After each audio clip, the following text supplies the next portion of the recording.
And that was the confusing thing for me, was being like, okay, like to them, I'm like less than nothing. And to them, I'm like pretty cool. And then people are like, oh, you must be the most popular guy at school. And I was like, definitely not.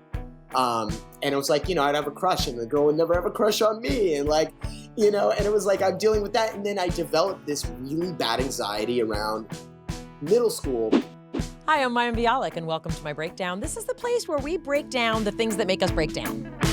It's Mayim Bialik's breakdown. She's gonna break it down for you, because she knows a thing or two. So now she's gonna break down. It's a breakdown. She's gonna break it down. Mayim Bialik's breakdown is supported by One. What has your bank done for you lately? Do you feel like they're a friend, or are they betting against you? Does your bank have good social values, or are they in it for themselves? Well, with traditional banks, you get 0.06% average interest on your savings. With One, you get 3% APY on direct deposits. Traditional banks have an average overdraft fee of $35 per transaction. One has no fee overdraft protection. You can expect traditional banks to have high interest rates on credit cards. One offers a line of credit with about half the interest. Traditional banks use your money to invest in industries like fossil fuels that hurt the planet. One never uses your money to invest in socially irresponsible industries. One also offers something no other bank does: Pockets, a simple way to organize your money, automatically budget, and share money with friends and family. To get started, visit onefinance.com/break. That's onefinance.com/break. Do you know what that sound is? Mayim Bialik's breakdown is supported by Theragun. This is the sound of Theragun. Don't let the stress of daily life weigh on your body. Whether you're an elite athlete or someone like me just trying to make it through the day tension-free, Theragun can help.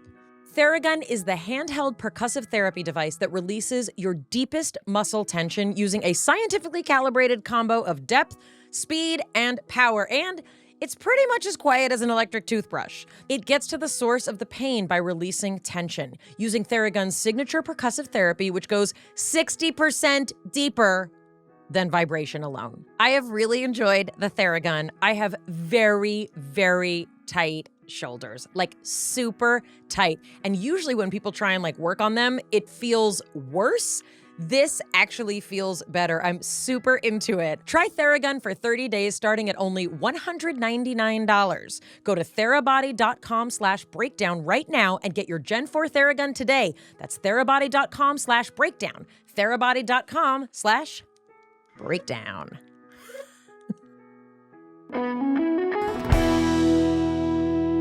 We have a really fun guest today. We're going to talk to a different Jonathan than the one sitting next to me. We're talking to Jonathan Lipnicki, who you might know most prominently because he was that cute little kid in Jerry Maguire. But he's not just a cute little kid who grew up. He's a very interesting guy.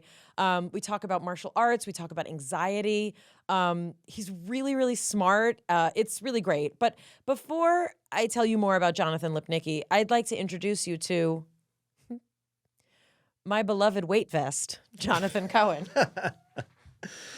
People will get that reference later on. If they stick it out with this episode. Yeah, if you don't drop off early, you'll get the weight vest reference. You will get the weight vest reference. Hello, Jonathan. How are you? Hi, Mayim. Hi, everyone. I'm excited to be here today, mostly because we introduce a new segment at the end of the show. This is a really good end of show. I'm going to tell people right now, if you're that person who's like, I'm done after the guest, don't be that person today. You will not be sorry. How would you describe it? I kind of call you out a little bit. I mean, we'll have to talk about that in therapy another time because, yes. I put you on the spot and you do really, really well. That's not the new, although that could be a new segment. Calling Mayim out on her shit. It might become a new segment. Kyle calling Mayim out on her shit. That'll be the jingle. We need a new jingle. We need a new jingle. Yeah, you call me out on things, I get very uncomfortable, but then you do introduce a new segment, a kind of a realization. It was really good. I think we should keep this up. And so you know what? Stay tuned for that. It all happened naturally. It was That's just us. in the moment. Organic.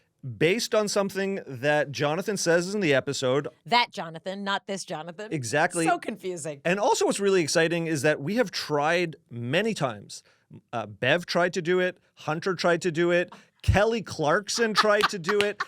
We've had many guests try to give Mayim a mantra, and it's never stuck. And today, of all that's days, right. once we gave up on the exercise and we just released We released it to the universe. exactly, finally we got a mantra for Mayim, and you got to stick around to hear it. Also, something funny in this episode, and this is only if you watch us on YouTube.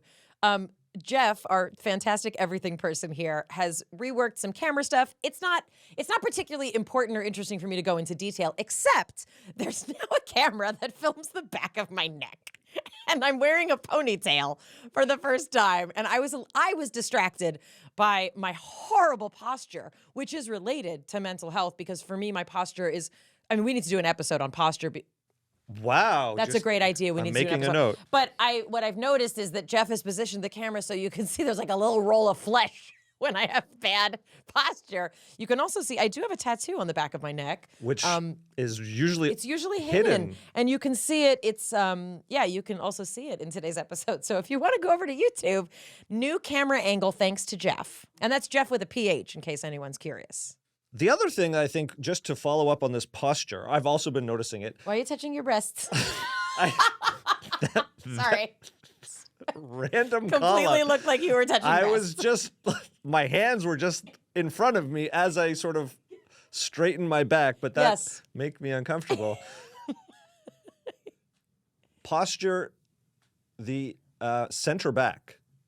You're super into the thoracic spine lately. I'm all about the thoracic spine, and we begin to round Correct. from computer use, from phone Shame. use. That's the other thing, from shame. Shame. We can't keep your head up. You can't look straight. You can't open Also, up your well, collarbones and put your shoulders back. but you know what I've noticed also is with people like me who I am self-conscious just about my body in general.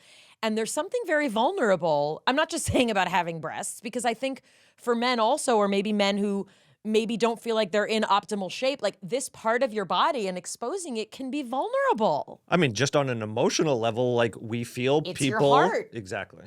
It's your heart opening.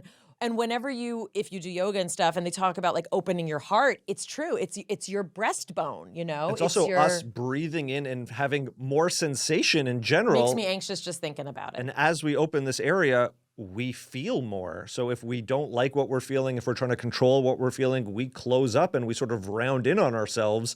And thanks to Jeff, these new camera angles, we have to realize we have to stay open. I need to stay open. Let's talk about our guest today. Jonathan Lipnicki is a native Angelino and celebrated actor. Indeed, he entered audiences' hearts as a child in the Cameron Crowe film Jerry Maguire, opposite Tom Cruise, Cuba Gooding Jr., and Renee Zellweger. He's done a ton of things. He starred in the film adaptation of the Stuart Little franchise, opposite Michael J. Fox and Gina Davis. He's done so many things. He was even on Dawson's Creek. Like, he's done things throughout his life and career. I love the Stuart Little stuff. I know, I love the Stuart Little stuff too. Also, he was recently made black belt. He is a Brazilian Jiu Jitsu practitioner, and I have some experience with Brazilian Jiu Jitsu, which I'm excited to get to talk to Jonathan about. The films he's been in have grossed a cumulative of over $800 million. I mean, like, just to be he's part of such an unbelievable world, you know, in his experience as an actor. But what we also are going to be talking to him about, he's been open about anxiety, panic attacks, and some really interesting irrational fears that popped up as a result of his anxiety, largely due to kind of being a public person, but also, you know, he says he comes by it very honestly. He has a very interesting family history. His father was born in a refugee camp after the liberation of Germany. So I'm very excited to speak to him. His family also owns an MMA promotion company, which is just kind of a cool random thing. It's called Fight Sports Entertainment. Anyway, we're going to talk to him. He also has a podcast, and I'm just very excited to see what he looks like right now. Jonathan Lipnicki, welcome to our breakdown. Break it down. I'm very interested in so many things about you. Should Really? should we Awesome. talk about jiu-jitsu first? I think so. I think Okay. just jump right into Sorry. it. So I did Gracie Jiu Jitsu. I did Brazilian Jiu Jitsu in Yeah. college for several years. I now do Taekwondo. Made the switch just because I'm not as young as I used to be. But when did you start in Jiu Jitsu? So it's kind of a little interesting journey I had with jujitsu. I first started when I was like 5 years old, and I did it for a little while, and then I lost interest, like a lot of young kids do it. I did like childhood sports, baseball, basketball, up until high school, where I played water polo for my high school team in Agora. You look like you play water polo. I still Like, do, yeah. yeah, the hair. No, I don't still play water polo, but I still kept the look. You have the hair, that's Um, right. Yeah, exactly. And then in high school, I rediscovered jujitsu because my friends were doing it. And then I've been doing it since 15 and a half years old, 16, Wow. How old are you now? 31. Oh, you're 31. Okay, I was trying to do the math and I thought you were 30. You're a black belt, correct? Yeah, I got my black belt right before COVID.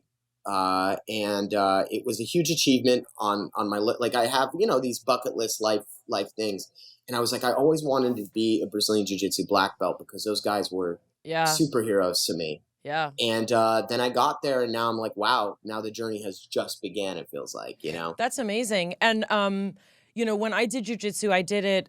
It was the Gracie school would come to UCLA. I was an undergrad at that time, so we weren't allowed to work towards belts because technically it was a rec class that happened to be staffed by the Gracie school.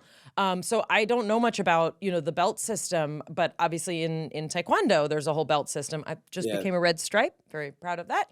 Awesome, Yeah, congrats. thank you. But tell me how it works with jujitsu. How many belts are there? Like, how do you progress? And then are there double black belts and triple black belts and things like that? There's white, blue, purple, brown, black. Okay. Not that many belts, but they take a long time. Like I think a blue belt for like 4 years and purple belt for like 4 years. Right. It took me a total of 14-ish years. Unbelievable. So then after black, there are degrees of black belt, and then there's like a few people in the world who are like coral belts, which is like Wow. like a grandmaster type thing.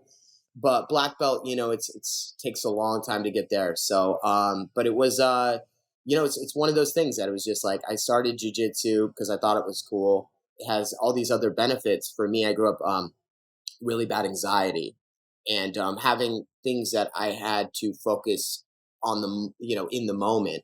And jiu-jitsu is a lot of problem solving. Mm-hmm. And that has really helped my mental health so much. That's awesome. And we'll get more into that. I've found that something about the discipline also of martial arts really, really agrees with me. I'm a person who resonates with traditional Judaism. Like I like rules. I like rituals. Yeah. I like being told what to do. Right, Jonathan? I love being told what to do. And there's something about, I'm going to be honest. There's something about having to say yes, sir. For like in our studio, when he says switch legs, you say yes, sir. When he says step forward, you say yes, sir. There's a lot of discipline, and it feels very containing. And as someone who, also I have a lot of anxiety challenges. He's had to tell me to stop biting my nails in the middle of class. Like that's what my anxiety is like. No, but it is very healthy discipline. Both of my boys also do Taekwondo, and I've really, Nice. really enjoyed it. And the thing that I loved about jiu-jitsu is it's a lot of physics. It's a lot of learning where to leverage your weight, learning kind of the anchor points of your body so that you can actually, still achieve a lot of, things and arm bars. Mayim Bialik's Breakdown is supported by BetterHelp Online Therapy.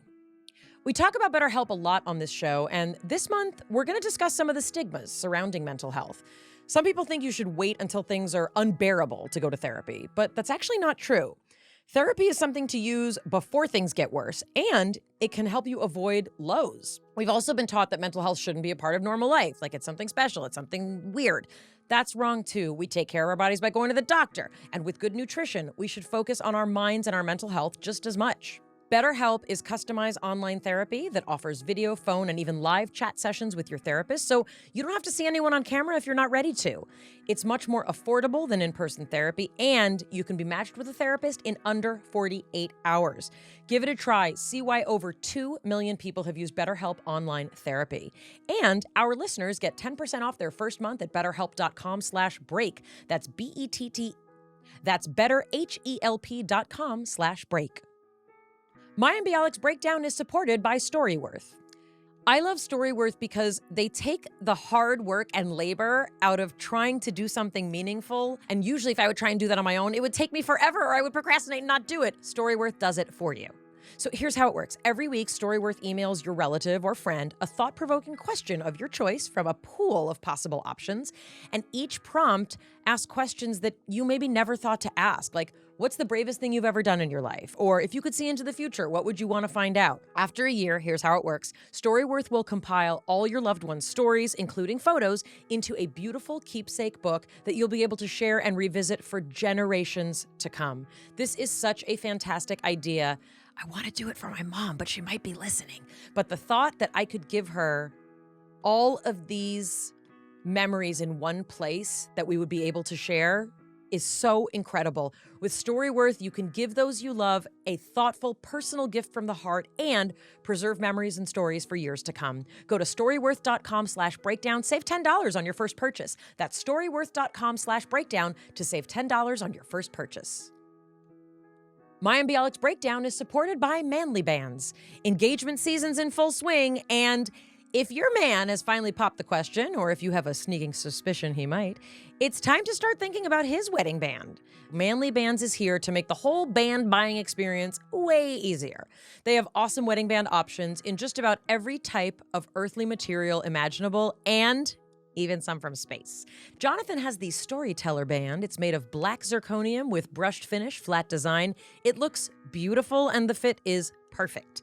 To get started, go to manlybands.com/breakdown, and if you don't know his size, you can order a Manly Ring Sizer. It includes 26 plastic rings in whole and half sizes from 5 all the way up to size 20. And if you're feeling even more creative, you can customize his band from scratch. So whether it's your first band or an upgrade, go to manlybands.com/breakdown or use promo code BREAKDOWN to get 21% off. That's 21% off at manlybands.com/breakdown or use promo code BREAKDOWN. Jonathan, maybe this is helpful for the audience. This audience might not know sort of like the basics of jiu-jitsu and why is it problem solving? Basically, Brazilian Jiu-Jitsu started with, the Gracies and then the Machados. And where it really came into mainstream play was they did this thing called UFC. And they showed basically in UFC 1, they took Royce Gracie, which he wasn't the most athletic brother. He wasn't the best brother at jiu-jitsu. They had, some studs in that family, but Royce is kind of, a little dorkier looking and like a little skinny. And they had him fight different experts of different martial arts. Right. And he dominated and won, and it changed people's perception and perspective on what works in a fight. And the great thing about jiu-jitsu is the smaller guy can beat the bigger, stronger opponent using leverage, using technique. And that's so attractive to, I think, a lot of people who maybe weren't the biggest or strongest growing up. I think it's such a valuable thing for anyone, but especially women, smaller people, because it teaches you that you can overcome these challenges with a bigger person, a more athletic person. And it also, what I mean about problem solving is it's literally human chess. You try to stay moves ahead of the person like you would in chess. You try to figure out, okay, how do I get to a dominant position? Just like you would on a chessboard. How do I get to a place where I have more leverage over the other person's pieces on the board? I'm smiling because it makes me very excited because I love Taekwondo, don't get me wrong. And Taekwondo is a lot more formal. We have formal forms and then we have self-defense forms and things like that. But there's I don't want to say there's no rules because there are a tremendous amount of rules in jiu-jitsu, but living in the moment, which I think is, kind of what you indicated, you really you have no idea what is going to come at you, and you get to in in fractions of seconds make calculations that can make a tremendous change. And, if you think about that as a metaphor for also your emotional life, it's incredibly powerful. I'm going to play the audience who knows absolutely nothing about this. Oh, okay. Give us like an example of how you're leveraging. I take you down right now? We're going to reenact. But like, tell us how do you get that leverage? So basically, it depends. I mean, everybody starts standing, but a large majority of altercations do go to the ground. If you can take it to the ground and you know how to do that, there's wrestling takedowns. There's, for bigger people, there's trips. And basically, you could be so much smaller than somebody and use a trip and put your foot inside their leg and take them down. And it's knowing then what to do once they're down. Exactly. And it's counterintuitive, and that's why it works, because when you're on the bottom on the ground and you're getting punched in the face, you want to turn away from it naturally. That is the worst thing you can do. That's the worst thing you can do in jiu-jitsu, because then you're open for a choke. Correct. But basically where the leverage comes in is somebody can be on top of me who's much stronger, and I can figure out how to sweep them and get them on their back. I can come around their body and get their back and flatten them out. There's several ways in which I can overcome their brute force, which is going to be something that's usually a forward and backward motion. But there's you're moving your legs to the side, having good hip movement. And being quick and dexterous is also, that's the thing. Like, if I were to imagine, if I'm on the floor, let's say, face down, and you're on top of me, which doesn't sound strange at all. The fact is, there is a point at which there's an opening for me to release your weight from my body and be able to. Just like the force of life. The force of life is pressing on us, and at some point, if I'm patient and calm, I'm going to find my way around it. Well, it is a lot of patience, because also you can expend. I mean, the thing about jiu-jitsu is like it is so incredibly exhausting, and honestly, I don't know if I could get back to it just in the body that I was given after having 2 kids. I'm sure people do it. I'm sure they exist. I'm sure they're amazing women. But for me, the speed that I used to be able to work at, and the conservation of energy is very important, because also when someone's on top of you, or when someone's, of course you want to expend all your energy to like fight. But jiu-jitsu is a lot about learning where those pauses are, where you get to see an opportunity for safety. It is a total metaphor. Yeah. Musical too, in a sense that there's a crescendo, like when to hit those high points of, okay, I'm going to exert my energy here, because that's going to be where, okay, I'm patient. Okay, I sweep them. That's where I'm going to exert some energy. Yeah, and also like I used to, obviously, in case you couldn't tell, watch all those UFC fights, and the fact is, it's also a very Jewish concept. Like, things can turn in a second. It will look like someone is down and out, and like this is it. And with, 3 swift movements, they have someone a triangle hold and they've broken their arm and the game is over. Yeah, it's, and I think that's, apropos for life. I've always thought, what are these problems I'm dealing with in life? How can they possibly ever measure up to the fact that I've had somebody 250 pounds on top of me beating me up? I've had my left ear fixed. Like, actually, you have a proper I went to jiu-jitsu ear. I had my friends drained it a few times, but I went to an amazing dermatologist in Westlake Village who flattened it for me. It's still a little different than my other ear. Sometimes my ear pods pop out because I have the inner ear cauliflower. Wow. But overall, still looking okay on the ear front. As an actor person who makes, spends a lot of time in front of the camera, having someone punching you in the face, is that a concern for you at all for your work? That more happens in Muay Thai. See, Jiu-Jitsu, it's there's no striking involved. Okay. But yeah, I've been punched in the face. I've had my nose busted. I am cognizant of it, but at the same time, like, I'm gonna roll with the punches. Yeah. And if that makes me more a character actor, I'm cool with that as well. I don't care. I love acting, and I'll figure out my way. It's not like boxing. It's not direct punches to the face as the activity. But yes, boxing is definitely more of a challenge for a pretty face. All right. Let's go back in time a little bit. First of all, where are you from in Los Angeles? Westlake Village, California. Did you went to school out there? Yeah, I went to Agora High School. Oh, yes. I know. I've played tennis there. Yeah, so I mean, I obviously, having a career at a young age, I balanced those two things. And I went to public school throughout White Oak Elementary in Westlake, the Narrow Canyon Middle School, and Agora High School. Wow. Really, really local. A local boy makes good. Tell us a little bit about your, your childhood. What did your parents do? Were you from an industry family? I think you have a sister. Were you both in the acting world? How did you sort of find that world? So my dad, like a lot of Jewish fathers, is a CPA. Mine too. Yeah. My mom was a stay-at-home mother. She did work in production at one point in her life, but it's not like we were like very connected to the industry at all. How I got into acting was my sister tried an acting class in Agora to reconnect with a friend. They no longer were in the same school district. So they were reconnecting, my mom and her mom, who were writing partners. They would write, screenplays, but it wasn't like, it was like, it started as a screenplay. It's like my mom wasn't like super, right, really, really locked into that. But they started going to this acting class to kind of get out of their shell and, learn how to be in front of people.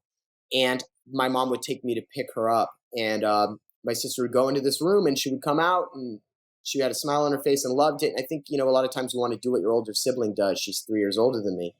And also, unbeknownst to my mom, her friend had told the teacher that I had a lot of charisma and that she had to meet me. And she was willing to let me try it, even though I was 4 3/4 proudly. And I tried the acting class and I loved it. And we practiced these things in acting class called auditions. And I wanted to really do it. So I told my mom and my dad, and they were like, But at a certain point, they're like, we have to be supportive parents. And if he, has this passion, let's try it out for a little while. So they're like, it's going to be a huge time commitment. And I was like, okay. And I had some commercial success. I booked, I think, 2 or 3 commercials. And then I auditioned for this movie called Jerry Maguire. Right. And I did not get cast in it. And they cast another kid and they shot 2 weeks with him. And then it wasn't working out. So they went to go recast the role. But I've been on a list of people who had already been seen by casting, but I was seen by an associate. I wasn't seen by the casting director.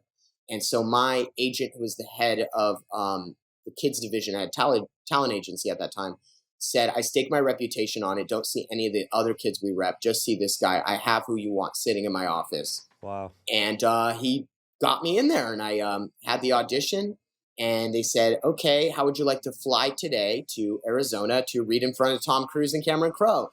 And I was like, awesome. I get to go on a plane and I get to go meet Maverick. Maverick is my favorite person in the whole world, and I get to go hang out with him. So, I went and I read with Tom Cruise in his trailer with Cameron there and my parents, and got the movie. And then being on set, I realized I want to do this for the rest of my life. And I knew that from the first time. Hold on. How many days did you work? Like, what was your, like a lot of people don't know, like, does it take a week to film that movie? Does it take 8 weeks to film that movie? Do you remember how long you actually worked? I don't remember at all, but I think probably in the, 4-month range. Okay. Got it. I don't mean to embarrass you, and I'm sure you've, had to deal with this, and I hope I'm not adding to any stress, but you were an exceptional young person as an actor. I mean, you really, you weren't just cute. I mean, you were ridiculously cute, though. Like, that's just the kind of child that when you see in the street, you have to be like, oh my God, that kid is so cute. You were, and Jonathan can vouch for this. I don't really like kids. Like, I like mine. I'm like not a kid person. Yeah. But I remember when I saw you, I was like, okay, first of all, that's cute. But you really did. You had a very specific sense of a presence. I mean, it's very like, that's a little old soul. Like, that's what, people usually say about, kids like that. Also, I didn't start acting till I was 11. I was in junior high, like totally different universe. Like when I was 5, I was like crying because I messed up the drum. I had to hit the drum once at the end of my kindergarten graduation, and I messed it up and I cried for like 6 years, So I can't imagine, I could barely imagine being 11 in front of a camera. I was terrified. And also, like, of course, like, the part was like, you had to be cute and it was this, that, the other. But it was a very, very special performance. I mean, it really was. And, you were one of those people who it's like, I remember at the time I was like, where's this gonna go? Because you clearly had talent, but at that, like, there's almost something like otherworldly about that kind of presence in a 5-year-old, Oh, wow. Thank you. No, but I was not a charisma. I mean, of course, like looking back, people are like, we always knew something special about Mayim. Like, sure, I was weird. I know that I was a weird kid, but I don't think anyone at 5 would have been like, this is the child that can hold a presence in front of a camera. Like, no. Mayim Bialik's Breakdown is supported by Athletic Greens. My life is very stressful. I know a lot of our lives are stressful, and it can be really hard to maintain good nutritional habits and give our bodies what they need to thrive. AG1 by Athletic Greens, the category-leading superfood product, brings comprehensive and convenient daily nutrition to everybody. I love Athletic Greens because as opposed to taking a million different pills, it's all in this one scoop. One scoop has 75 vitamins, minerals, and whole food sourced ingredients. The special blend of high-quality bioavailable ingredients in a scoop of AG1 work to fill the nutritional gaps in your diet. They support your energy and your focus. They aid with gut health and digestion and support a healthy immune system. Join the movement of athletes, lifeleets, moms, dads, rookies, first-timers, and everyone in between taking ownership of their daily health and focusing on the nutritional products they need in the simplest manner possible. To make it easy, Athletic Greens is going to give you an immune-supporting free 1-year supply of vitamin D and 5 free travel packs with your first purchase. Go to athleticgreens.com/breakdown. Again, go to athleticgreens.com/breakdown to take control of your health and give AG1 a try. Mayim Bialik's Breakdown is supported by Noom. A lot of times when we try to eat healthier, we think of all the things that we have to cut out of our lives. Name the thing, and many of us have tried to cut it out. What if we focus on giving ourselves more of what we do need, while Noom uses a psychology-based approach to help change our mindset for good? Because building better habits means a more sustainable journey to better health in general. One of the things I learned from using Noom is that there are so many things I didn't know, basic things about nutrition, about how the brain processes information surrounding food and hunger. There are so many things I didn't know that Noom has helped me to understand and then incorporate into the choices that I make. Noom uses a cognitive behavioral approach to focus on the why instead of the what, so you can change your relationship with food. Start building better habits for healthier long-term results. Sign up for your trial at noom.com/breakdown. That's NOOM.com/breakdown.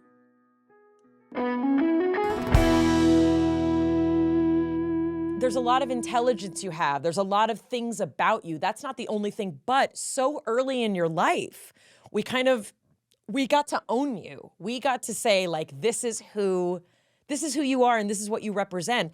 Of course that's going to lead to anxiety. Like, of course. It's such an enormous responsibility in positive ways, but it also, and I think a lot of people don't think about, anxiety can also come from good things. Of course, we know how to have anxiety over the fears that we have. Some are rational, some are irrational. I believe my chemistry is programmed to function up here, and I have to learn to bring it down. But anxiety can also come from amazing opportunity that then leads to the things that your brain does with that. Does any of that sort of resonate with you in terms of sort of the development of your identity? Yeah, I think, we all have our attributes, our gifts, our weaknesses. I think the biggest gift I was given is I've always had a really big heart and a really big sense of empathy and caring about others. And I think that the way I approach acting, this is what I tell people, is I think it's really selfless if you treat it right, because it's about the other person and it's about illuminating the human condition. And I think that's the thing that I'm gifted with, not, this person's going to be a star necessarily, but I think it's because I've always been very open. And I mean, I did go through later in life being a little closed off, but I think, with me, the minute I started doing acting, it felt right. And for better or worse, bigger parts of my, better parts of my career, worse parts of my careers. But I think it's, I don't really know beyond that. Like it felt right. And from there on, I got technical training later on when I was, 18, 19. But I think the thing I was really gifted was a big heart.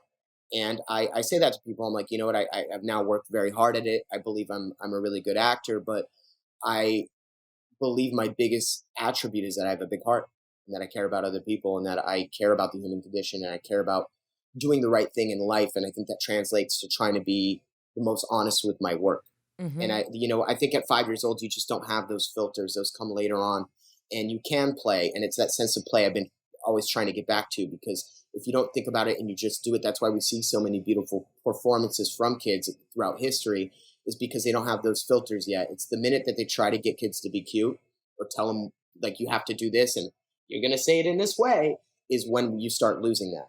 And then you start building those filters. But for me, I've always been really curious. I've always had a big heart. And I've always wanted to do the right thing and be honest with who I am. And I think that's the greatest thing you can bring to acting is honesty and being who you are. And yeah, I do honestly, though, think I would have had anxiety anyway. My parents are anxious. I think I would have just had it. I think I would, but it's on a different level when you think something's going to affect your career or hurt you. I never wanted to be, they tell you from a young age, don't be a train wreck like so-and-so or a diva like so-and-so. So anxiety definitely came into play in a career sense too, where I didn't want to mess up this thing that I love so much. You continued acting. I mean, like acting, like you were, and I think you and I probably, have a lot in common of like being in and out of school. And I also went to public school, through my whole, acting life. I totally don't want this to become me and Jonathan, getting to talk about how hard it was. But there are certain people who are child actors who have a really smooth kind of social integration. I was not that person, and you were not that person either. And, No. I think that, what I'd like to kind of focus on, because also like I'm just fascinated and like would love to share all my sad stories. But I think what's interesting is that, there's this mismatch that can happen for us between the way some people see us and then the way other people see us. And I wonder if you can sort of talk a little bit about, what that balance was like, because I think that's something that a lot of people can relate to. There are some arenas of our life where we're like doing great and like people like us and everything's great. But then there's other people who are like, no, this is not acceptable and I don't want to hang out with you or I don't want to date you or whatever it is. So you had this kind of like, you had two lives, you had one world that was constantly praising you, constantly paying you, or not constantly, I just mean like you were being paid to operate in one world where you had success. I mean, success that some adults never experience. But then you had this other world, socially as a normal person where you were not receiving, that. And again, I'm like literally just describing sort of my life, but wondering, was that something you were were you conscious of that as like, this is painful? What do I do? Like, or was it kind of like you just white knuckled it through? Like, tell us what that conflict was like. A little bit of everything. I think that you also, you learn coping mechanisms. My parents, luckily put me in therapy pretty young. But I was coping with a lot because elementary school wasn't so bad. It was middle school. And I was coming off a really great summer where I had 2 movies out in theaters. They both did really well. I was really happy with my career. I was excited to make new friends because several schools fed into this one school. And it was not a good experience for me. At first it was like a lot of attention, just, oh my God, like, you're so-and-so. And then it turns negative where they're like, he thinks he's better than everyone else. And I'm not that person. I've never been that person. My parents were like, that's nice. You do movies, go clean the gutters. I was not treated different by my parents which is great. My parents are awesome. But yeah, during the day you go to school and you're like, everyone's like, yeah, whatever. You dress funny or you stupid or you're this or that, or you think you're good or like, you're lame or like your movies suck. And then, and that's like me putting it nicely, like it was pretty bad. But then at night you go to these events or you go to, or you book a movie and you're gone from school and like you're treated completely differently and you don't know where you stand in the world. And that was the confusing thing for me, was being like, okay, like to them, I'm like less than nothing. And to them, I'm like pretty cool. And then people are like, oh, you must be the most popular guy at school. And I was like, definitely not. And it was like, I'd have a crush and the girl would never have a crush on me. And like, and it was like, I'm dealing with that. And then I developed this really bad anxiety around middle school where I was dealing with having a panic attack every day. Like, what am I going to wear? Because I really was into like basketball and I wore like big jerseys and everyone made fun of me for that. But I really liked basketball. So I'd have weird panic attacks every night before school anyway. But then I was also dealing with this separate, super, super irrational anxiety where like I was scared of like weird stuff, like chemicals poisoning me every day. Like, oh no, did I breathe in something or this or that? Like really bad and really out there. So I thought I was going to die every day of my life for like 5 years, and then I got better with coping mechanisms and anxiety. It's not a linear thing. Sometimes it's good, sometimes it's bad. I went through a really bad part of it like about 5 months ago. I went through horrible anxiety, couldn't wake up, without my heart racing every day. And you learn to cope. Did I white knuckle some of it? Definitely. Did I also look at maybe going to a different school? Definitely. But you know what? I found my tribe of people, but I think that also the more you become fascinated with what you're truly interested in, you find like-minded people. And I hate with the bullying. You have a lot of like bullying campaigns like it gets better. Yeah, but what do you do in the moment? Right. It's such an adult way of looking at it. Like, you'll be good, just wait. No, I think in the moment you got to really focus on the things you love, because then you'll be drawn to different people who love the same things. And I think that it's good that bullying is being talked about more, because it's it was horrible. Like, I hated my life for like a long period, and it sucks. But you also got to be proactive in your own happiness. And I think that like there's a difference between validating your experience and then like wallowing in it. And I learned that pretty early on. And I think like coping mechanisms became better, but also like my threshold became better. What are some of the coping mechanisms? And were these ones you learned in therapy or just kind of by trial and error? Therapy and trial and error. Honestly, I started just talking, like if people were going to be mean to me, I'd turn it around on them, like, and stopped caring like, oh, well, then I'm a mean, but no, I'm not. They started it. I talked shit back to them, and also I invested in the friendships I did have. And I developed this thing, and I didn't have like a name for it early on, but now this is what I call it. It is, I will allow myself to feel poorly, but I will never allow myself to feel poor me. Ooh. There's a difference between validating your experience and going, this sucks and I'm going through it, rather than being like, my life is worse than everybody else and nobody understands That's the game that me I and play. my life Is that my problem? Yeah. That's the game I play. Say it again. I always say I'll allow myself to feel poorly, but I will not allow myself to feel poor me. That's my new mantra. I like this, Jonathan, better than this one. Always looking for a replacement. I wanted to ask a little bit more about, let's first talk about your dad, the CPA. You said he's anxious. Jonathan, would you describe your father, who's a CPA, as anxious? I don't want to speak out of turn about my dad, so I'm only going to say things that I think he acknowledges. Okay. He has definitely had anxiety, and his framework is risk mitigation. Everything is calculated in terms of what is the possible risk, even when there is no possible risk. Which, as a CPA, is a fantastic skill.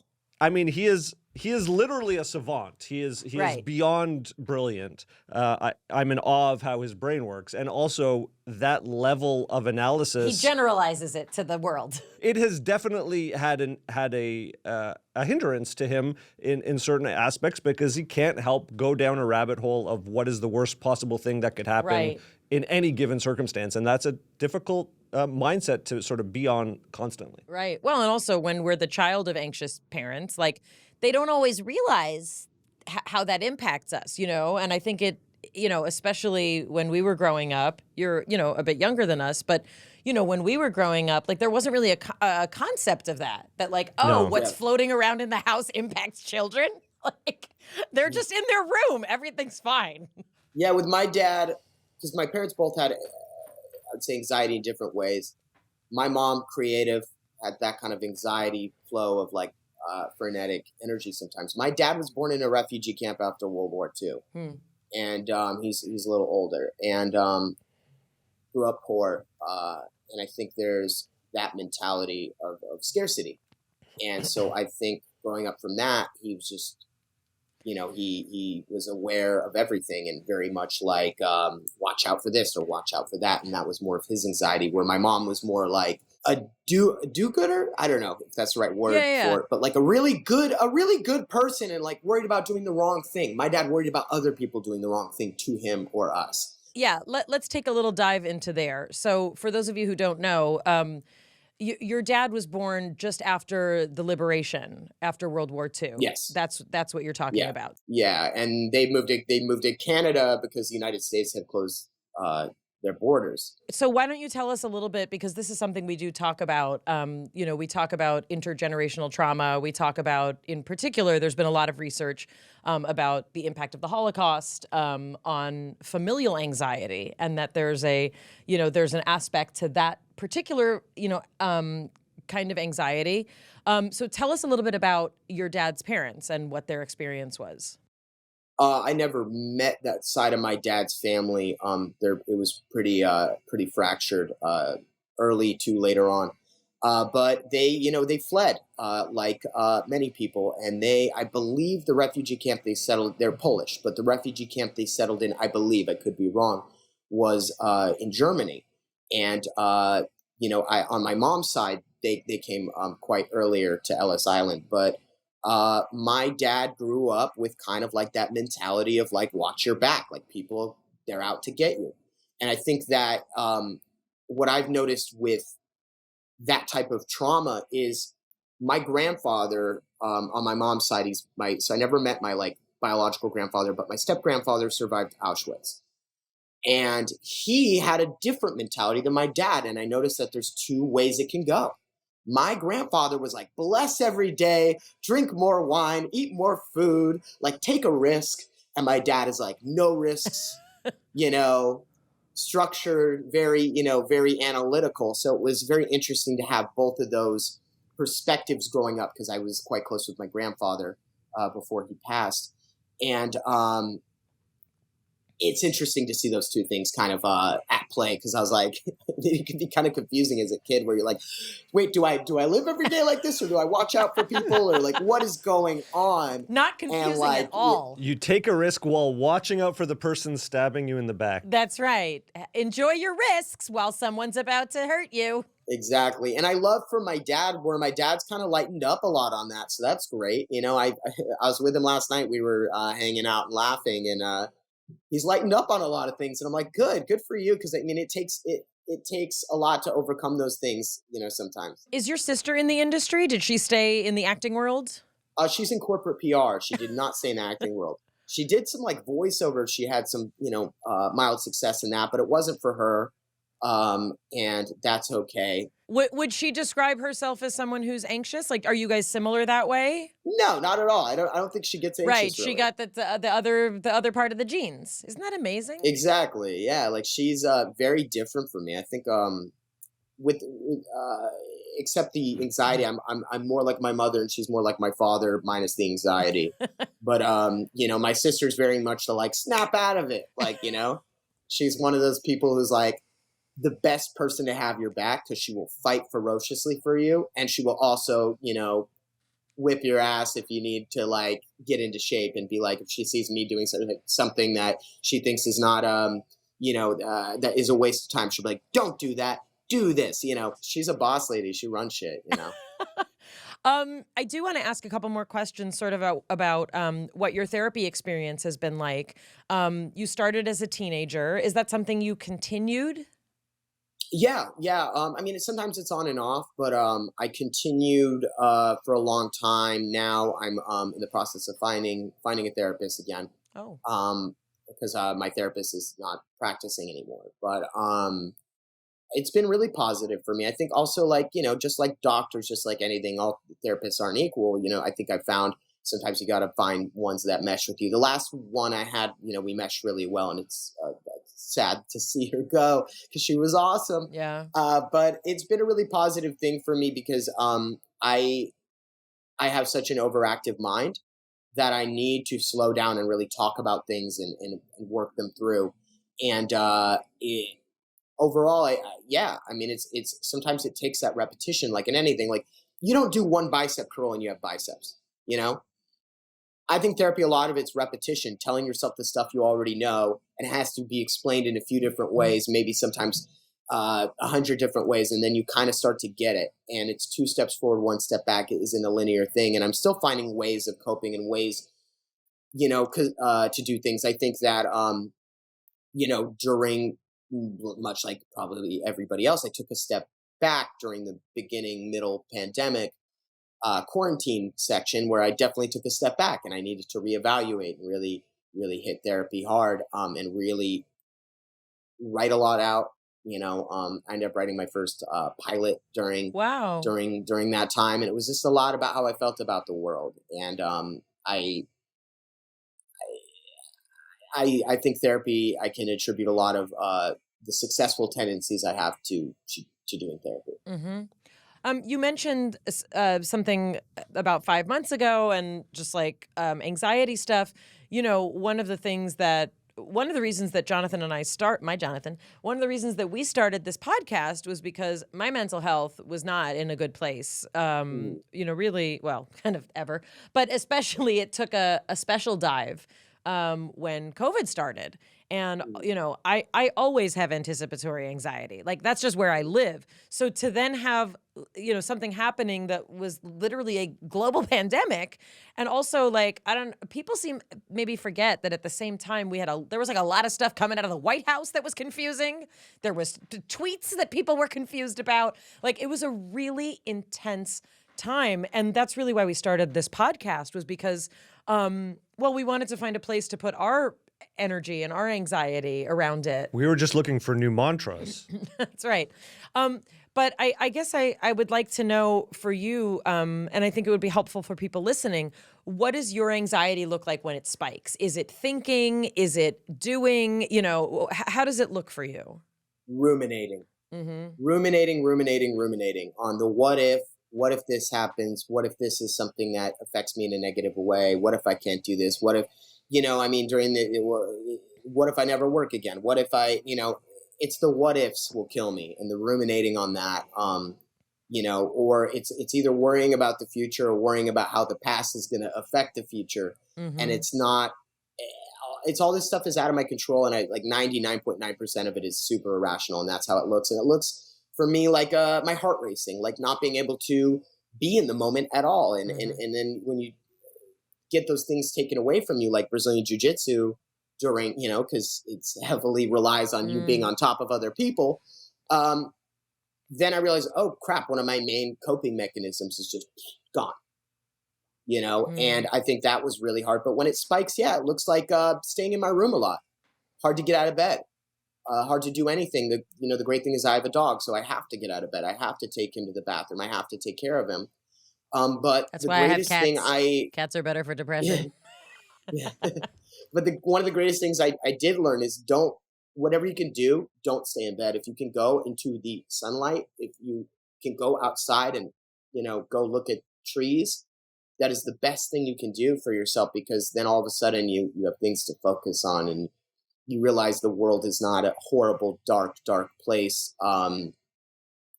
Maybe at that moment it feels like it, but, overall, I think life is really beautiful. And despite being in a really weird time in history, and one of the most divisive times where everyone is arguing, and everyone, you still can find peace within that, because you can learn to accept the things you can't control. And it's hard, and it takes practice, and it takes repetition, but and I'm still working on it all the time, but really focusing on what you can control and not focusing on what you can't. And what I can control is going outside. Mm-hmm. I can go outside and I can go for a walk. I listen to meditation music all the time. I fall asleep to meditation music.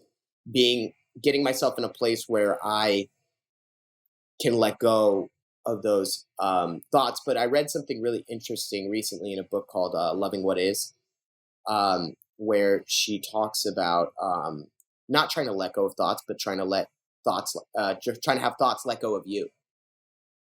And it was a really interesting perspective. And I think that the more you can look at things and realize, okay, this is in my power and this is not, you're going to set yourself up to be in a better place. And sometimes sometimes it's just continuing. Sometimes you do need to relax. Sometimes you do need to stay in bed. But the best thing I think is to at least get out a little bit, see the world, see cars go by, see trees, see dogs, and realize that there's a whole world out there that you're not in control of, and your problems are relatively small. Are you a person that has benefited from medication? Like some people do take medication, some people don't. You don't have to talk about it if you don't want to. Oh, no, I'm really open about it. I do. I have for a long time. I will get off it. It is a plan. I was actually planning on getting off it, and then the global pandemic happened. So that wasn't, and I was like, I'm going to stay on a little longer. I'm going to stay a little longer.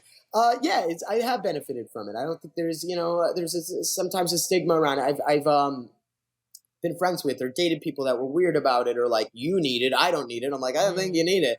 But I think it's people sometimes are like, oh, well, I don't want to have a crutch. It's not a crutch, because sometimes you need something to take away the noise so that you can focus on, how do I now implement these coping mechanisms? And when you learn the mechanisms and you learn the things you can do, then you can taper off those things. That's beautifully said. That is beautifully said. It is to take away the noise. I like to say, when you can't picture a way out, that's often when it's time to think about medication, because the medication can release that there's no way out, so that you can see all the ways out and through. Exactly. Like running with a weight vest on. If you can remove the weight vest, yeah, running still is hard, but it's not nearly as hard as when you have a weight vest on, And also, what I did during quarantine, which was really valuable, is I have a friend who does mental strength training. So he works with top athletes. He works with people, and that removed that weight vest feeling. Was part of its guided meditation, part of its writing down how you feel, and transmuting those beliefs and turning them into how you can look at it from a positive perspective within the confines of how you can control it, and then the things that you can't control, surrendering to those things. And it's hard and it's easier said than done, but actually putting an active method towards that. And there's so many great things. I mean, we're not stuck. We live in a time with YouTube where there's amazing speakers on there. Amazing people have dealt with what you're dealing with. Many people have. And you can see a lot of great speakers, and there might be something that will connect with you. There's going to be a lot of things that don't connect with you, but it might be the same exact thing that someone else said, but just slightly different. And then it connects with you and you go, oh, and you have an aha moment, which leads to more steps in the right direction. Here's a question. Might be a weird one. You don't strike me as the kind of person who likes drinking and drugs. Am I right? You know what? I partake in a little marijuana here and there. And, I'm from California, after all, not a huge drinker. I will go out with my friends. I actually took a year off drinking up until recently. And that was very positive. Because if I notice that I'm having more anxiety or problems with depression, I just don't drink at all. If I'm going through something, I just don't do that, because it's going to make it 10 times worse the next day. So drinking, I have a relationship with, where I am, like recently I had my birthday and Halloween, and I went out and I had an amazing time recently. Let me tell you, it was great. But then I realized, I was feeling a little down, and I was like, okay, cool. Then I'm not going to do it for a while. And I have that type of relationship with it. It can be not one of those things where I go out and I drink and I do something crazy, but the next day I feel horrible and emotionally horrible. I've noticed this more as I get older. My body can't metabolize alcohol the way that it used to. Not at all. Yeah, I take a harder hit, from one drink. I've pretty much given up drinking. Most of the time it's not worth it for me, because I do have things to do the next day, and it had, I never was a great person at metabolizing it. I've always been kind of a lightweight. Can't hang with my friends who went to college and did the frat thing. I cannot hang with them at all.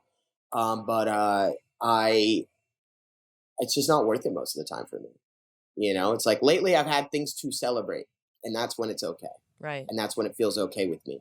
But then I realized, okay, why am I feeling down the last few days? I'm like, oh, because I had a weekend out with my friends, time to cut, and time to not do it for a while, And then honestly, the way it's been going with me, I could see myself in the future not doing it at all or taking another year off. I just don't live in definites, because I think if you live in a black and white, never going to do it again, then it puts a weird pressure and a weird dark cloud over it. Unless you do have an issue with substance, then yeah, don't do it ever again.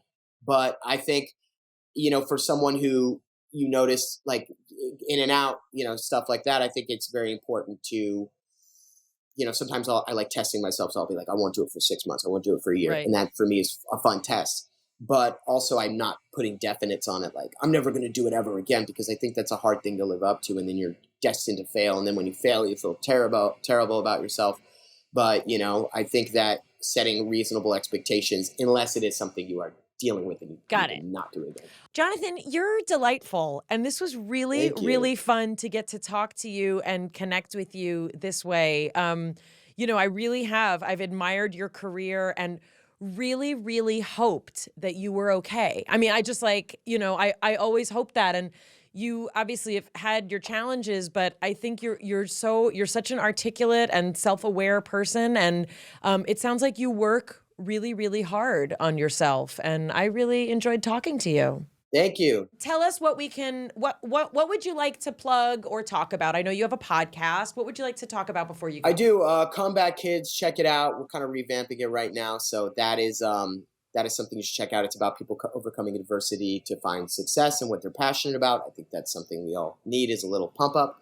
I have a movie that came out last year on Amazon, but it needs more love.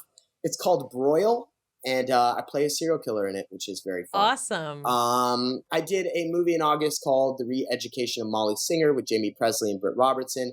Don't know when it's going to come out. Filmed it. Then you just don't know. Could be next year. It could be the year after. It seems like it's going to be a cool one, so check that out. And keep up with me on Instagram at Jonathan Lipnicki. Awesome. Thank you so much. This was really great. Thank you for having me. I was really excited to be on this one. How'd you feel about our first Jonathan? A Jonathan with a CPA father? Doesn't make any sense. Is his dad your dad? Maybe did he have two families? That would be weird. All right, I'm going to do something here.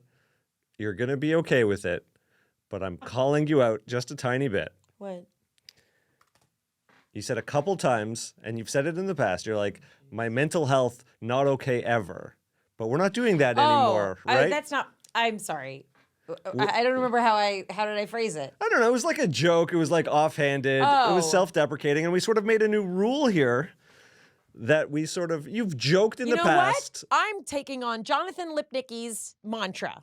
It's the first mantra that has stuck. I can say that. We've tried to assign you other mantras, Hunter McGrady. Those mantras were not going to work. I'm beautiful. I'm fantastic. I'm gorgeous. I'm thankful for my kidneys. I can feel poorly, but not poor me. How does that feel for you? I feel great. There have been comments. They're like, oh, she talks about her mental health. And the difference between validating an experience versus wallowing in that experience. Because, we're funny. We're self-deprecating. We throw jokes around. But the reality is this that coming from people's comments? Are you reading comments again? I always read comments. People out there know that People think that I wallow in self-pity? No, but people are like, I never knew that she struggled so much, which is one thing. But I think we should make a distinction that you do an enormous amount of work being strong and getting resilient and overcoming very difficult challenges. I also left the industry for 12 years and had like a whole life that, most people don't know about, except the, people that I spent my life with for, a large portion of my existence. I've also been in therapy since I'm like 17 years old, and I've, been on every medication there is. But I think often, if I look at ourselves... So then people are like, why is she still a mess? Because welcome to being human. But I think that's... You pride yourself on being like, this isn't a podcast about people who have figured it out. And you're true. And you're very cautious about like having answers. But the reality is, and I listen back to a lot of these episodes in editing, there is a lot of wisdom in your experience. You have done a lot of personal growth and change, and you do experience moments of calm, intuition, revelation, which are, hallmarks of the work that we do. Thank you. And you tend to I just think you tend to underplay that. So you talk more about the struggle. I That's think mostly because I'm a people pleaser and want people to feel that they can relate. And nobody wants to be like, let's look at this wealthy, famous person who's figured it all out. And I think sometimes the perception is, from what I've seen and sort of feel felt. like this is something we should deal with in couples therapy. This is couples therapy. That's why we're here with our microphones. Oh, are there comments about that? You don't read those comments. Because you can't run away. We're in the middle of recording. I can bring up all the hard stuff It's right not here. Not unhealthy at all. I think because you want it to be relatable, because you're concerned about having answers and people being like, oh, she can afford all of this stuff, you tend to focus more, or not focus on, but articulate on air. I mean, we're recording, not live. And I think it, paints a picture that or maybe doesn't highlight the fact that you do have an enormous number of very powerful self-realizations, just like this last week. The number of, really deep personal insights you've had are profound, and doing journaling and reflecting and unpacking things that are going on. So I think it's, when you made that, just offhanded joke, I was like, you know what? I really think people deserve to hear that side of your experience too, because it is inspiring that people can do that work. Thank you. And that's actually what I really appreciated about this Jonathan's honesty. He wasn't afraid to tell all the work that he's done. Mm-hmm. And yeah, I mean, he's kind of gone public with it. He did an interview with People Magazine. People Magazine seems to be the place where everybody talks about mental health. No one's asking me about mental health. Should they be health. calling us?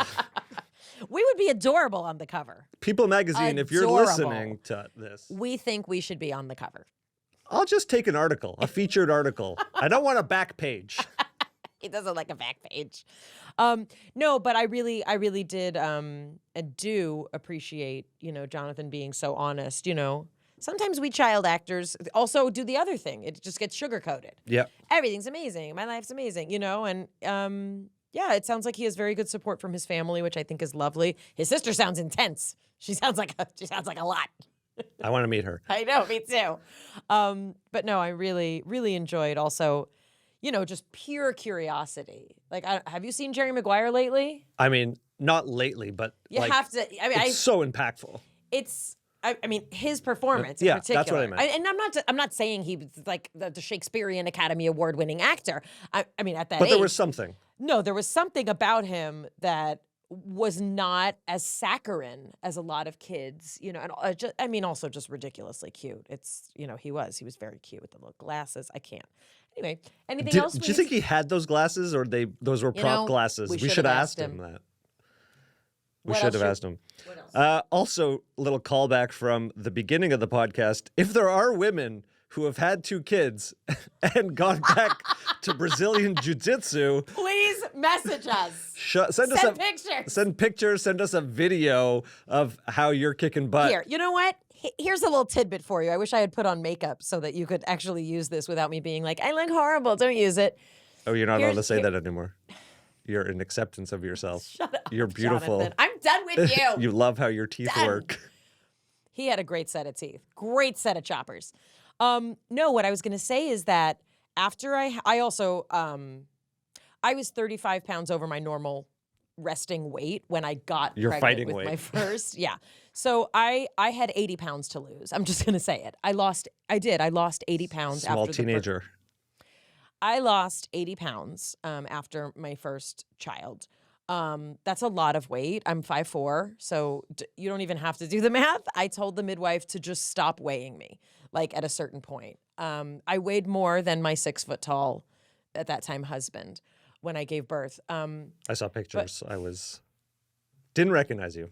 Jim Parsons famously said when I showed him that picture, why would you show this to anyone? And I was like, you asked to see it. And he's like, still. Anyway, what I was going to say is after I lost that weight, and even was back to, more of my fighting weight, there was something about having given birth and that process that made it seem impossible for my body to do things like it used to, like leave the ground with any velocity. Meaning I was a dancer. I was a dancer. I was a gymnast. Leaping was my thing. Twirling.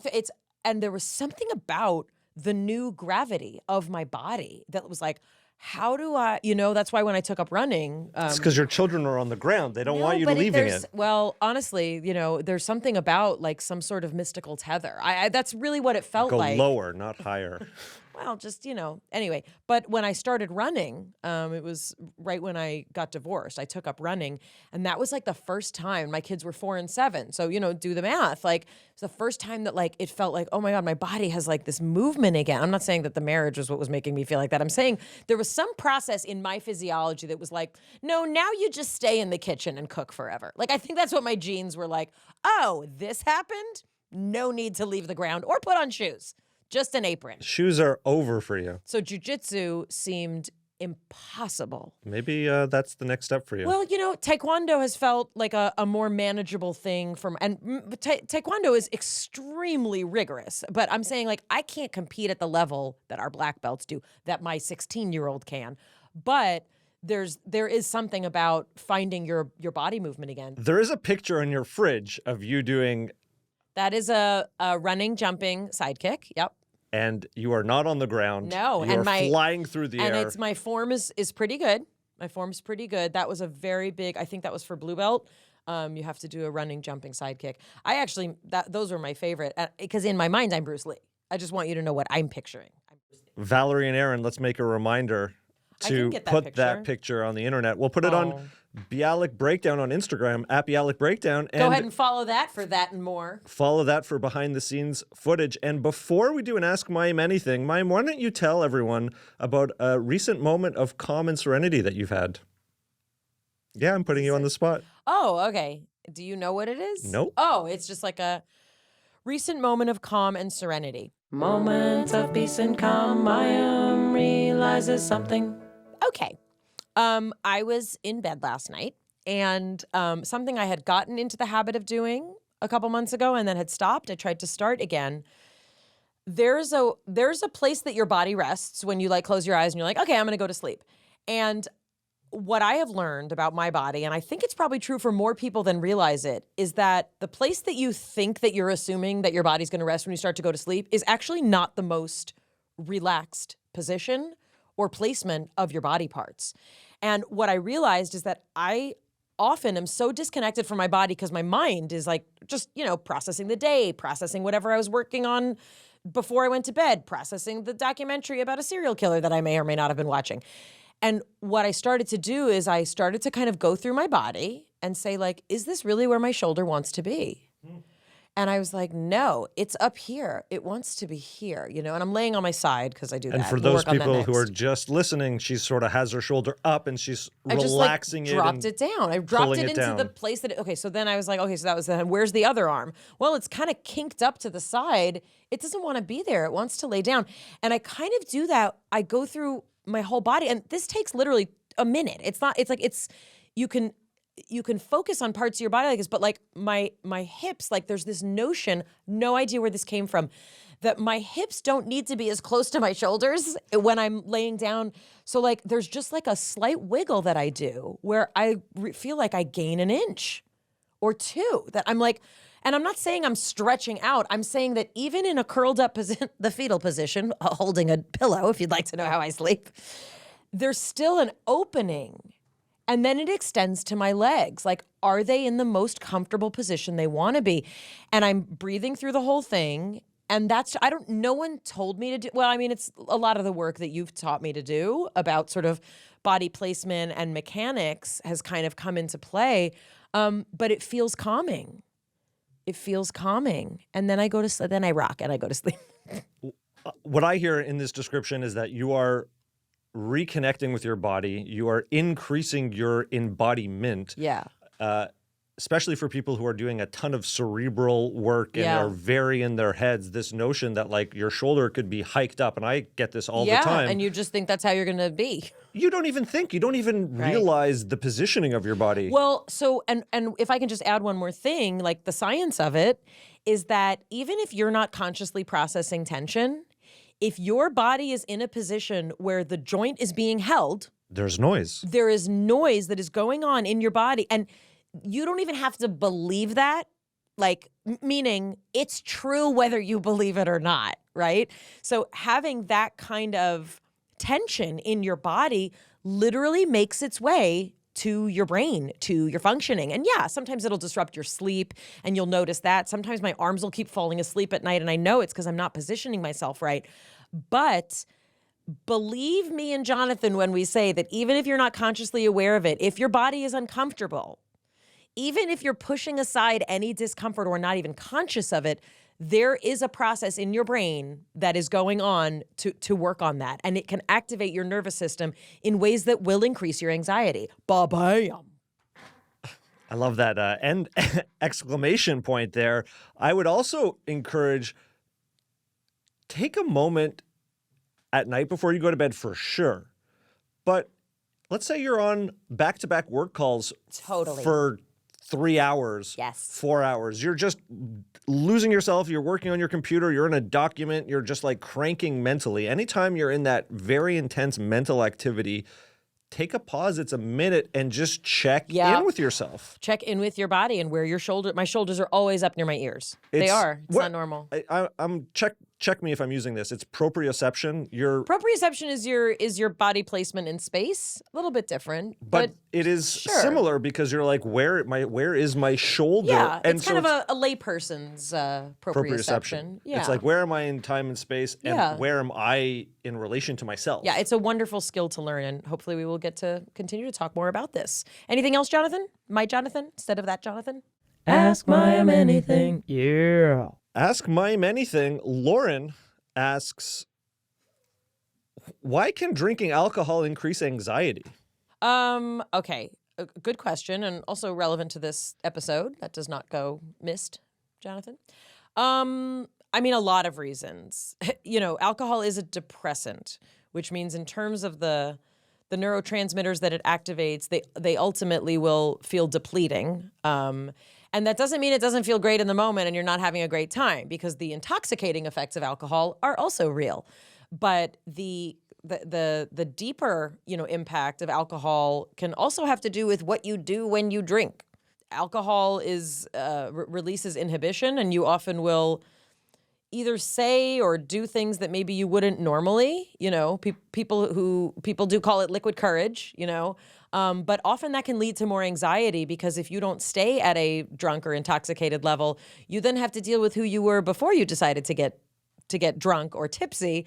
And what you realize is that we all have anxiety. We all have a certain amount of anxiety. And, as Alcoholics Anonymous very famously teaches, the drinking's not the problem. It's the being sober that's the problem, meaning the drinking is the solution for a lot of people. And I'm not saying everyone's an alcoholic. That's not where I was going. But I'm using that wisdom to generalize it, that even for me, who I don't have that particular addiction, but for me, I can definitely see how I can like me better when I'm loose and uninhibited, but it's when I come back to being not loose and uninhibited that the anxiety is It's a rebound effect. Correct. Yeah. But ultimately, alcohol is a depressant, and it is toxic, meaning the way that your body has to metabolize it is the same way that it metabolizes something that is foreign and toxic, which means it does take a certain amount of energy of your body, and as you get older, more energy to break it down and get it out.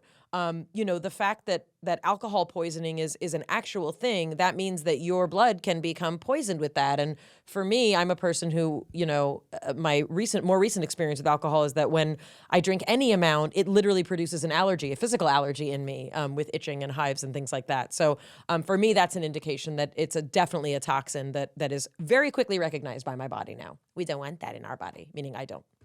Thank you for the question. If you want to ask Mayim anything, you can do so at bialikbreakdown.com. That's BIALIK. Breakdown.com. If you like what you hear, subscribe to the podcast. Even if you don't like what you hear, subscribe to the podcast. Give us a review. Love those 5 stars when you can. Apparently the comments are poured over with great detail by Jonathan. Look, I'm always trying to learn how to make the show better. Or make me better. So if you have things you don't like about me, put them in the comments and Jonathan will try and fix it. And a reminder, follow us on Instagram at Bialik Breakdown if you like this new section we're doing, Moments of Peace and Calm, also known as Mayim Realized. I'm going to have to get her to make a jingle for it. It's our new segment. Peace and calm. There you go. Thank you, Mayim, for participating. From our breakdown to the one we hope you'll never have. We'll see you next time. It's Mayim Bialik's breakdown. She's gonna break it down for you. She's got a neuroscience PhD or two. One fiction, one. And now she's gonna break down